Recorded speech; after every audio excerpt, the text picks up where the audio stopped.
What is up, and welcome to Fight City Gym Talk. You are here with Edmundo Rodriguez and Eric Wallin, and we're going to tackle that question. Should our politicians be using sporting events for their own gain, their own publicity? The other thing is, Donald Trump, was that okay, what he did at UFC 295? But before we get into that, let's get to know Edmundo here real quick. Edmundo, how long have you been training here with me at Fight City? I've been at Fight City for 2 years with you. 2 years? How much weight have you lost since you started? Since I started this regimen, Yeah. I've lost about 50 pounds. 50 pounds since he started here. That's a whole nother podcast in and of itself. But let's tackle that question. Donald Trump goes to UFC 295. He comes out with Tucker Carlson, Dana White, and Kid Rock, and I want to say Donald Trump Jr. was there. And honestly, just not my opinion, your opinion. Did you see the crowd's reaction? Yeah, everybody cheered him on. Cheered him on. Yes. Right? Mm-hmm. So let's tackle this question. In my opinion, Donald Trump is using the UFC as a platform probably for the 2024 election. Trying to get a little bit of hype train going for him. I believe so. But is it a problem though? I mean, didn't he allow the UFC to air themselves in his casinos? Yeah, but here's the thing. Let's go to all politicians, right? Should any politician, let's say Biden went to a football game, NFL, and he's trying to pump his name. Is that okay if Biden's doing it? I believe so. And then the other question is, sorry for the audience, would it help Biden? Yes. It would help Biden? I think so. It makes him more human. Right? Okay. It makes him more human. More people would see, oh, this is just your typical American who loves sports. But there is a phrase that's been going on. Let's go, Brandon. Would it help Biden to go to a football game, baseball game, basketball game, any game for that matter, and see the public's opinion of him? No, not at this very moment. So that's what I'm saying. No. Like, you're right. Like, it makes him human. Right. But does it help him if the whole crowd is chanting, "Let's go, Brandon"? No, because there will be a lot of boos, and that is a video you could definitely use against him. Right. And so in my mind, this is... I don't want to get onto whether I support Trump or don't support Trump or who I'm voting for, anything like that. I don't want to get into that. But I will say, when Donald Trump comes in and the crowd erupts and gives him a standing ovation, to me, I feel like I'm witnessing firsthand public opinion. I believe so too. Right? We could go to polls. And Right. What does this poll say? What does that poll say? But I saw firsthand public opinion right there, New York City, Madison Square Garden. What did the people think of Trump? And then same thing, without me getting into my opinion, like people can't really argue what I'm saying. If Biden goes to a sporting event, what happens? He's gonna get booed out of there real quick. And it's not like what I think or what you think. It's what's happening. Yeah, it's the climate right now. The Let's Go Brandon just starts to spontaneously combust. Yeah. And it doesn't happen for Trump. No. And then the other thing is, let's say this. He's obviously using the UFC as a stage. Yeah, right, that was right. a statement. It's a stage. He's using UFC. He's like, let me get my name out there. Now, here's the thing. People might say, well, that doesn't matter because it's always just UFC fans. Right? Like, UFC fans are just a small group of people. Sure, he can have those, but is he getting the single mother? Which I think a lot of times in politics, the single mother vote is the one that like most politicians want. They want that single mom or that single lady. Just some hot rod car outside anyway.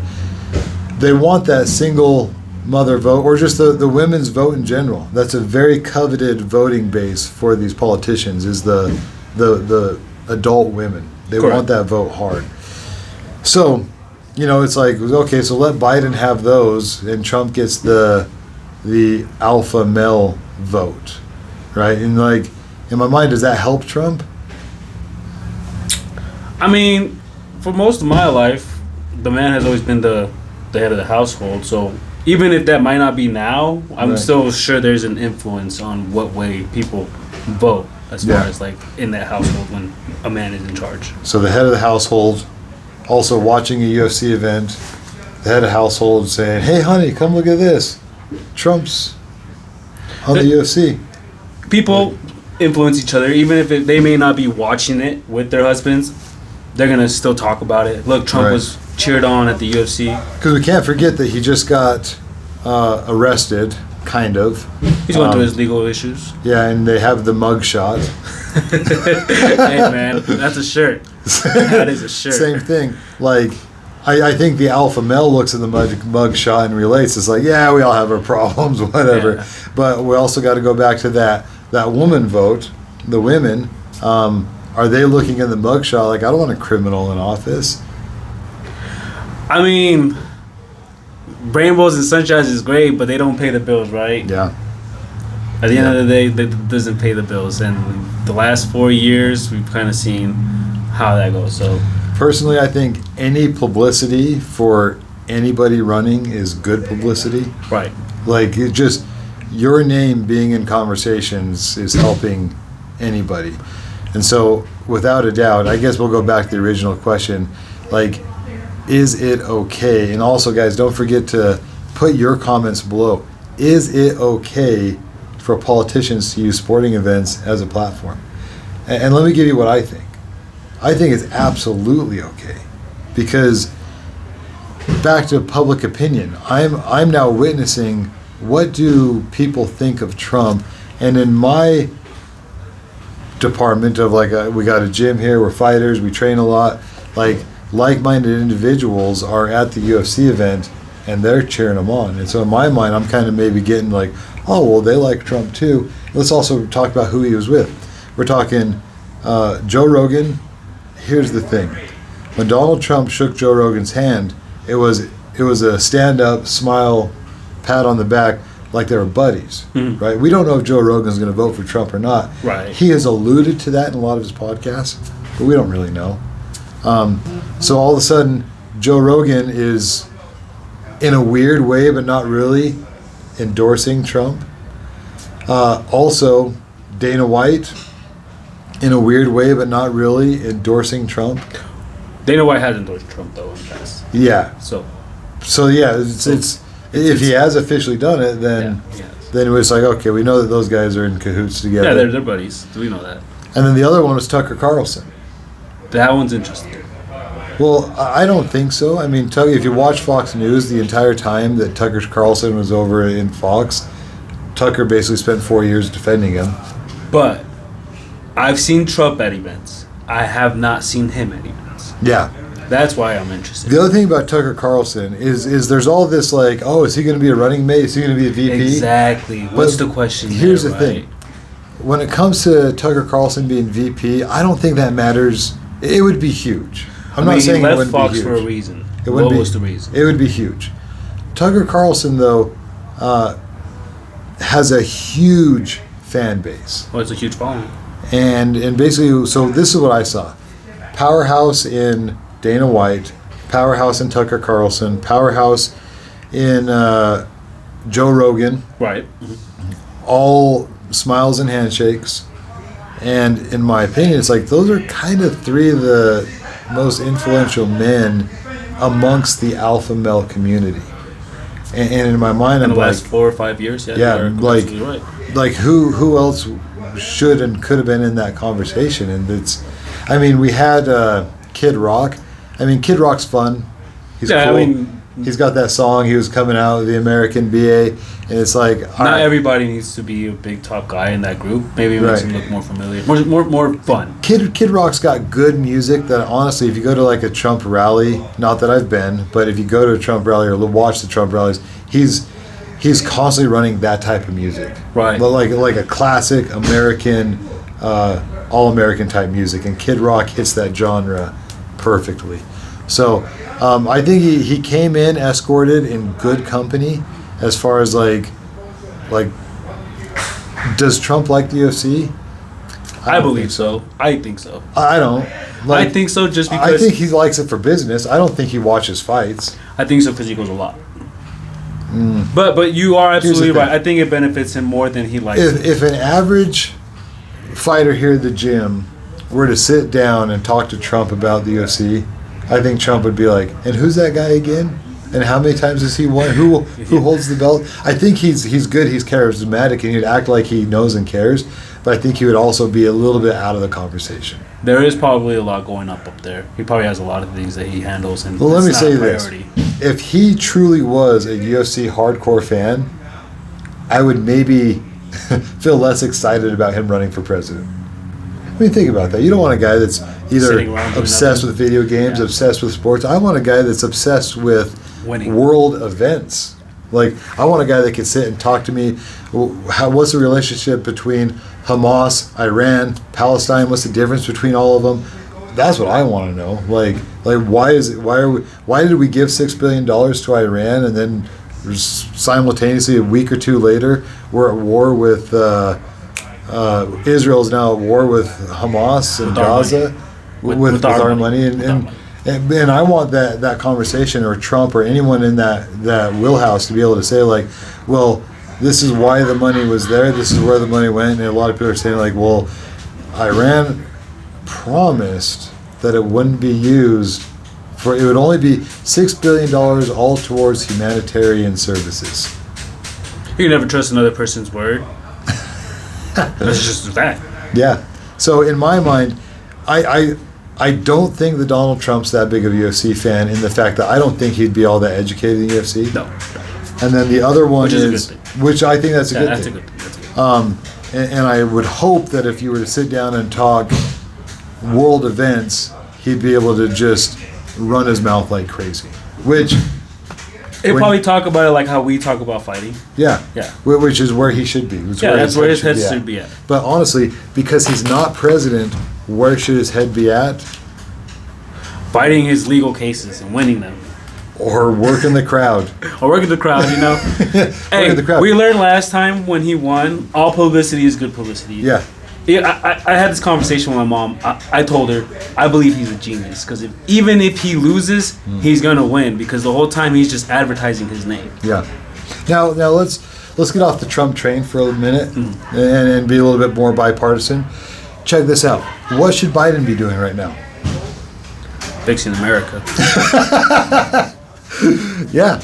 Like, as far as I'm concerned, like, Biden should be explaining to us why $6 billion went out, and how we can be rest assured that the $6 billion is not fighting Israel, because why would we have our hands in two pockets? Like Biden should be trusting, Biden should be earning the Why is there a recession right now and money going out of this country? Why is gas prices? Why is the interest? I'd love to buy a house. I can't. I'm still renting. I'd love to buy a house. Why are interest rates skyrocketing? Like, Biden should be settling these questions and resolving these questions. And it's like, look, I get it. We can't all have sunshine and rainbows all the time in our lives. But it's like, if we have a problem like high interest rates, if we have a possible recession coming up, why is there $6 billion getting sent to Iran? Meanwhile, we're also funding this Ukrainian thing, and also we're funding the Israel as well. So that's where we're at. Biden needs to be getting all these possible problems in the American head, like, hey, yeah, these are problems, but let me tell you why. Because I get it. Like, things weren't perfect under Trump, and he had problems, and it was his job thing going down. It was his job to appease our mind, like, yeah, this thing's going down, but what are you going to do about it? And that might, honestly, I mean, I don't want to point fingers, but like, that might have been the reason he lost the election. But none of us knew what it was. None of us really knew what it was. So let me say this. Historically speaking, if there's some sort of catastrophe before an election, historically speaking, the sitting president typically will not be reelected. Just statistics. We've seen it. We've seen it. And so it makes me wonder, was there some sort of preemptive plan for to be the reason to get him out? Maybe. Maybe. I mean, there is definitely reports saying that the virus was created, man-made. No one really has an answer for that. So, I mean, all these politicians have their money everywhere, right? So who's to say that they didn't play their cards and got him the hell out of there? Yeah. If our voice cut out a couple times, it's because I had to go in. Anything that has the C virus in YouTube is going to get demonetized and pop up. So if you're wondering why our voices keep, it's because we're talking about that hard topic. That virus. It's a hard topic. That we were all worried about. Some more than others. Hard topic. That was a hard one. So with that being said, there's a lot of fishy business going on. There always has been fishy business going on around Trump. Right. And now he's back in the limelight using our sport, MMA, as a platform. And back to that question that only you guys can answer. Is it okay that Trump used the UFC as a platform? Because I promise he wasn't sitting there thinking, I gotta see this fight. Nope. He's like, I gotta use this as an opportunity. And this is a great fight. It was a great fight. It was a great fight. I was super stoked. It went. Alex Pereira, I just think he's that good. With all this being said, just back to the Trump game. I just don't think that Trump was all that excited to see that fight. That was a great fight for fans like us. Right. Holy cow. That was a fun fight to watch. What I was watching when I was watching it, I was like, they're two loaded cannons, and either one of them could finish the fight, but I felt like they were just jockeying for that perfect position to strike. And there was, in my mind... I thought it was leg kicks. Yeah. He set up those leg kicks and shut him down. If it wasn't for that, you maybe would have had a better game. I felt like I was watching two guys that are completely respecting and knowing that if they make one mistake, they're going to lose. Yep. And they're doing little things, an inch here and an inch there, to try to gain one more advantage, knowing that eventually cardio is going to set in, someone's going to get tired, going to drop their hands eventually, someone's going to overcommit, make them miss, make them pay, type stuff like that. And it was just this back and forth. It was a back and forth chess match is what I saw when I was watching the fight. And then finally someone... And Alex gets his hand raised. What about that heavyweight fight, too? That knockout? Yeah. Man. Very interesting. Man. It was a good night. It was a good night for fights. Great night for fights. And I'm jealous that Donald Trump was there and I wasn't. But front row, too. I bet you he's front row at every sporting event. And he don't pay. The suite, yeah. And he doesn't pay. And let me go back to... We hadn't touched on this yet. What is Dana White politically motivated by having Trump on? I think it helps his brand with that audience too. It definitely does bring the fans who probably don't watch the sport and are just Trump fans and be like, you know what, maybe I'm gonna give that sport a try too. Right. Let me say this. I think Dana White has tunnel vision on business and money. Oh yeah. Definitely. Like I don't think he'll let politics come in if it helps his bottom line. I also think he's tired of the PC culture, and Trump is definitely the opposite of PC culture. And that supports his business and money. Right. Right? Like he doesn't want anything that's going to step on his business and his money. Now, with that being said, we had Bud Light, right? Mm-hmm. We had everybody with Bud Light that's like, hey, what was her name? His name? Her name? Mulvaney? The sponsor that they got on there? Yeah. What, I don't remember. Check it out. I know what you're talking about. Yeah, I feel dumb that I don't know it. But what I'm saying is, if Dana White was completely politically motivated, he would have kicked Bud Light to the curb. I understand. But he didn't. And to me, it's like, he just wants to make a buck. And does Donald Trump help him make a buck? Does Donald Trump bring the UFC in front of people, in front of the alpha male fan base? And does Donald Trump push the UFC as a whole? Dylan Mulvaney? Little Mr. Miss Dylan Mulvaney. Little Mrs. Dylan Mulvaney. So basically that's the Bud Light. But now they got Sean Strickland, so go get yourself Bud Light. You know that Bud Light is also attacking the bottom line. I think they made a mistake. Yeah, of course. They thought that going the PC route was the way to go, but that's not who they sell to. They sell to the other crowd. I don't even drink, so I don't even care. But in my mind, it's like, look what happened. I mean, Bud Light and Budweiser is the American beer. Let's be Yeah. honest. That is the American beer. There's no other beer. Maybe Modelo, because that's what sells a lot in America. Yeah. But if we're gonna say like, what is the beer that comes from America and people love, and people automatically think of America, it's Bud Light and Budweiser. Right. Very interesting, man. Okay, guys, like, subscribe, leave your comments. Let me know what you think. And if there's anything we didn't touch on when it comes to the Donald Trump fiasco at UFC 295, let me know. Shout out all the fighters out there. Shout out my boy Julian. Shout out my boy Zeke. He has a fight Zeke's this weekend. fighting tomorrow. So, shout out you guys. Y'all have good luck in your fights. Everybody have a good night. Okay.